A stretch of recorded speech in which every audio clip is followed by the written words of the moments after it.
ശ്രീനിവാസൻ ഞങ്ങൾ തമ്മിലുള്ള യോജിപ്പ് എന്ന് പറഞ്ഞാൽ ഞങ്ങൾ രണ്ടുപേരും ഏകദേശം ഒരേ ചിന്താഗതിക്കാരാണ്. ശ്രീനിവാസൻ ചെയ്തിട്ടുള്ള രാഷ്ട്രീയ വിമർശനങ്ങൾ വളരെ അർത്ഥവത്തായിട്ടുള്ള വിമർശനങ്ങളാണ്. ആളുകൾ കുറേ പേര് തെറ്റിദ്ധരിച്ചിട്ടുണ്ടെങ്കിൽ തന്നെയും നമുക്ക് പലപ്പോഴും വിമർശനങ്ങളെയും നമുക്ക് നേരെ ചൂണ്ടുന്ന വിരലുകളെയും കാണാൻ സാധിക്കണമെന്നുള്ളതാണ്. അതിനെതിർക്കലാണ് പലരും ചെയ്യുന്നത്.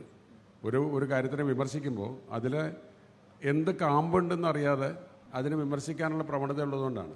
അതുകൊണ്ടാണ് ശ്രീനിവാസനും ഞാനൊക്കെ അരാഷ്ട്രീയവാദികളായി മാറിയത്. നമുക്കത് സന്തോഷമേ ഉള്ളൂ അങ്ങനെ പറയുന്നത്.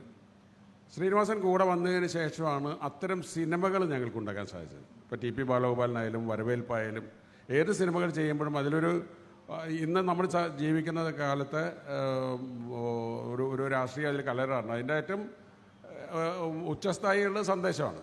ഇപ്പോൾ 34 വർഷം കഴിഞ്ഞു സന്ദേശം എന്നുള്ള സിനിമ ഞങ്ങൾ ചെയ്തിട്ട്. സന്ദേശം ഞങ്ങളുടെ കയ്യിൽ നിന്ന് പോയി കഴിഞ്ഞു. അപ്പോൾ ഇപ്പോഴും അതിൻ്റെ പ്രസക്തി നഷ്ടപ്പെട്ടിട്ടില്ല എന്ന് പറയുന്നത് അതിൻ്റെ ഒരു നിരീക്ഷണം തന്നെയാണ് അന്നത്തെ കാലത്തെ. അപ്പോൾ ശ്രീനിവാസൻ വന്നതിന് ശേഷമാണ്, എൻ്റെ കൂടെ കൂടിയതിന് ശേഷമാണ് സിനിമയിൽ രാഷ്ട്രീയം എങ്ങനെ ഉപയോഗിക്കാം എന്ന് നമ്മൾ ചിന്തിച്ചു തുടങ്ങിയത്. അത് വാസ്തവത്തിൽ ഒരു തമാശ എന്ന് പറയുന്നത്